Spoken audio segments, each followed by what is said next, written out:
I found myself with some confusion, and now I'm hoping that you can give me some guidance. I just love the idea of the vibration and establishing the vibration for what I want. I, like probably a lot of other people, have gotten into the idea of action. So if I want good health, I have to eat this way, and I have to do this, and I have to look for herbs, and I have to read this, and and all these doing. I'm just looking to see if there's a balance between the energy I put into achieving that proper vibration and the doingness that I do, how much attention I should put on that.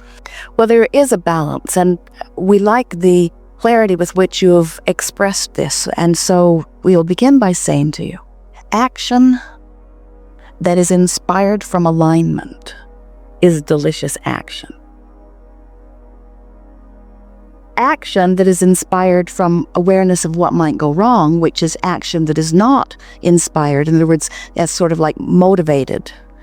Inspired action is source calling you. Motivated action is my awareness of what could go wrong and my choosing action from that perspective, and they are very different.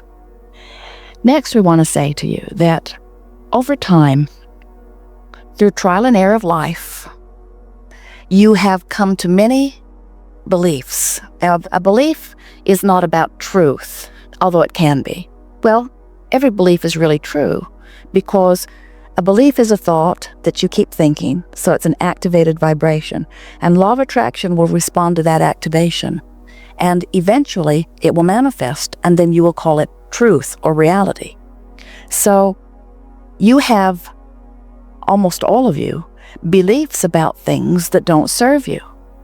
And the way that comes about is that people use all kinds of things as their criteria for whether they should give their attention to it or not, rather than the way it feels. Esther laughs at herself because sometimes she will admit she would rather be right than feel good.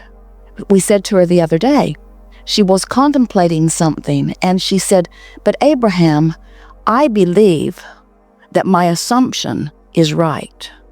In other words, I know what that person is thinking and doing. I believe that my assumption is right. And we said, your assumption is right, but it is not serving you. Isn't that interesting? You're dead right. Your assumption is absolutely right. But the more you beat the drum of that, the more you deprive yourself of the alignment, which is where your joy is. So what happens is, as you live life, you come to all kinds of assumptions because they've been shown to you by others. Sometimes people will say, "But Abraham, it's true. Therefore, I should give my attention to it." And we say, because something is true only means somebody focused there long enough that they made it their reality. So now we're just going to give you some very hard facts about law of attraction. If you believe that some food that you might eat is detrimental or inappropriate, and you eat it, you've got chaos in your vibration, and you're going to get detrimental results. What happens to people is, instead of working on lining up the way they feel, they want the world to come into agreement about whether that really is detrimental or whether it isn't.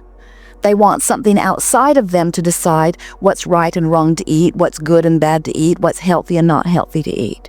And what we want to say to you is that if you will disregard what everything outside of you is telling you, and you will decide that you're going to line up your energy, now not only will you find things that you want to eat that will benefit you, but you will discover that there are all kinds of things that you formerly thought you shouldn't eat that you can very well eat and still experience well-being from them.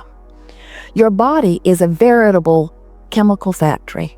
It is more sophisticated than any factory that you have on your planet.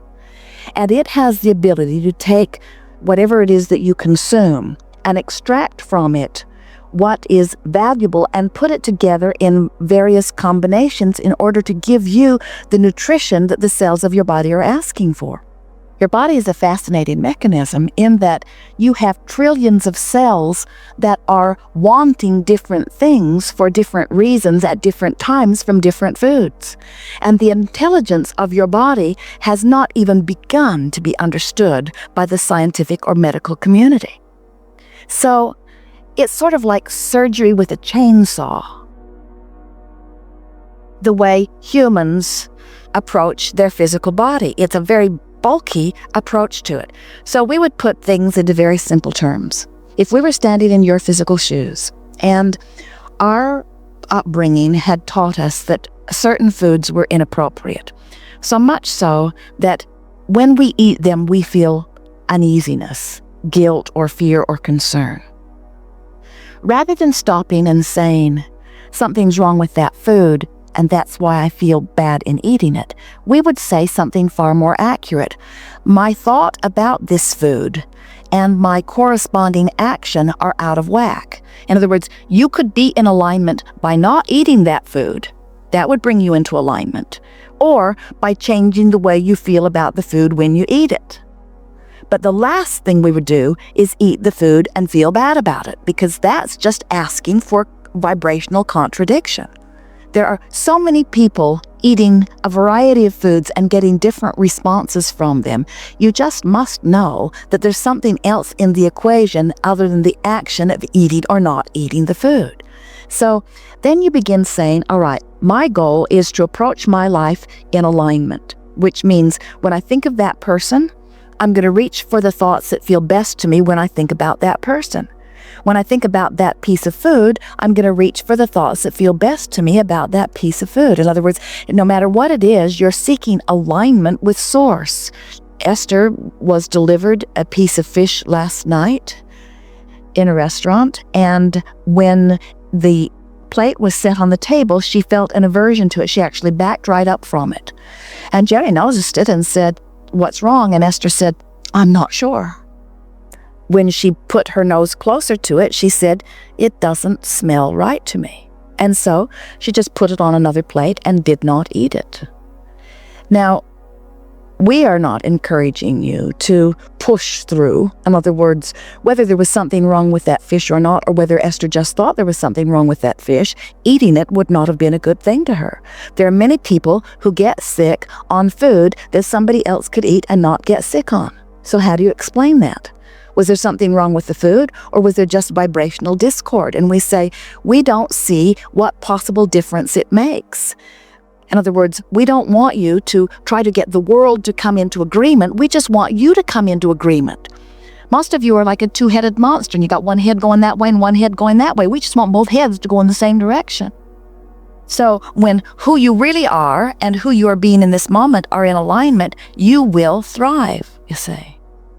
Very good. And you could take any subject, whether it is a subject of food or a subject of behavior or a subject of religion, and you just have to finally come round to understanding that there is not one right way of approaching life. You are much more complex beings than that. And so when you say, I'm going to come into alignment with me, so then you say, well, what is my reason for eating? So you say, my reason for eating is 100% only to fuel my body.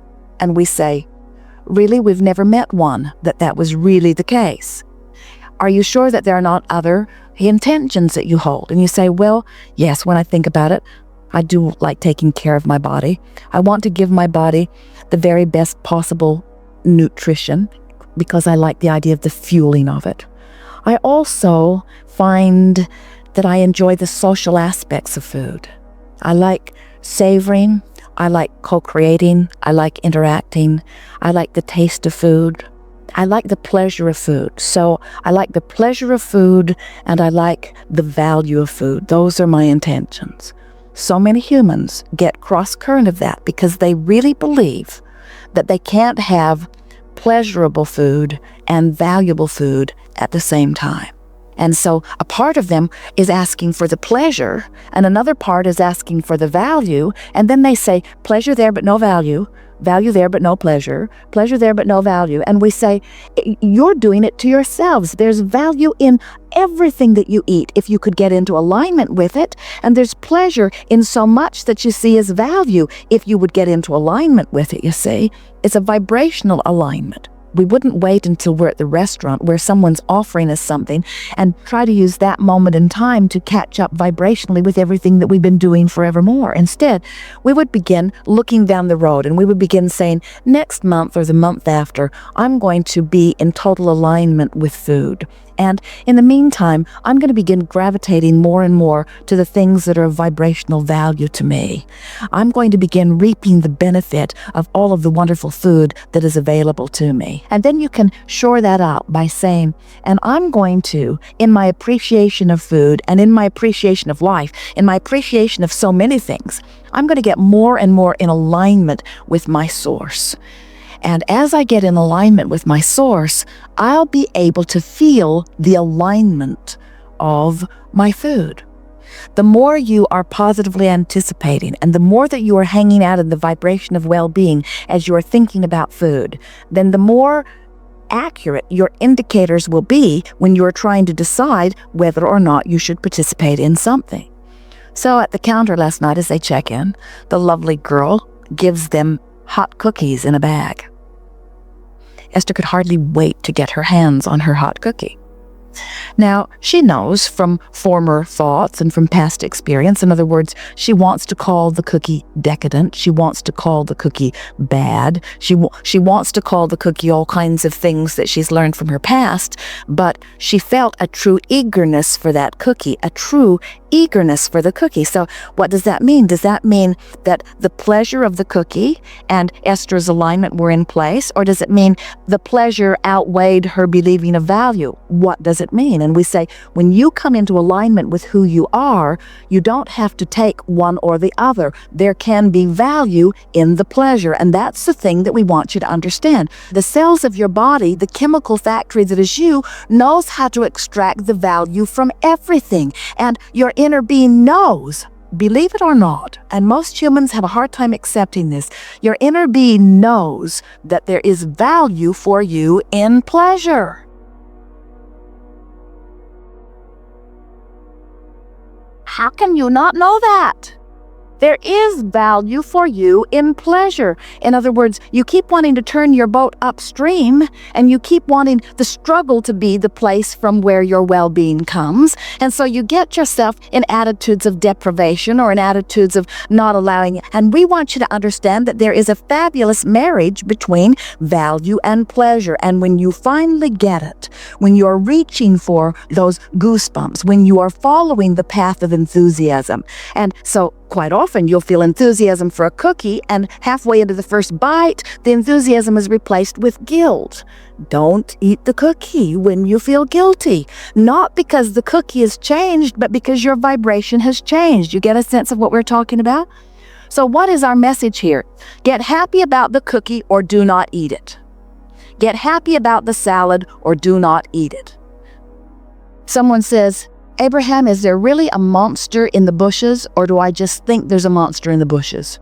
I'm feeling apprehension. Is there a monster in the bushes? And we say, in any case, get off the bench. Because whether there's a monster in the bushes or whether you just think there's a monster in the bushes, you got fear going on that is detrimental to your being. And so this is where that action comes in. So you get up and you move yourself away from where you think the monster is. And we say, that's got to be better than sitting there in fear that there's a monster there. But eventually, we want it to be about alignment, not about running from the monster. Eventually, we want you to be so tuned in, tapped, and turned on that when you're sitting on the bench, you know that well-being is yours. You can be on a bench surrounded by monsters, and the monster will not negatively affect you if your vibration's in the right place. Do you know that? The monster is not in charge of your life. Your attention to the monster and its effect upon your vibration is what is in charge of your life. This is deep stuff. Are you getting it? So, is the cookie a monster or not? Well, you decide. You decide. Make peace with it.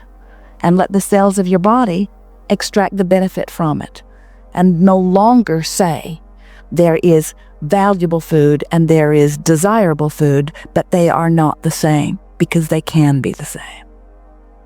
Yes. Thank you so much. Yes. That helps tremendously. Mm-hmm.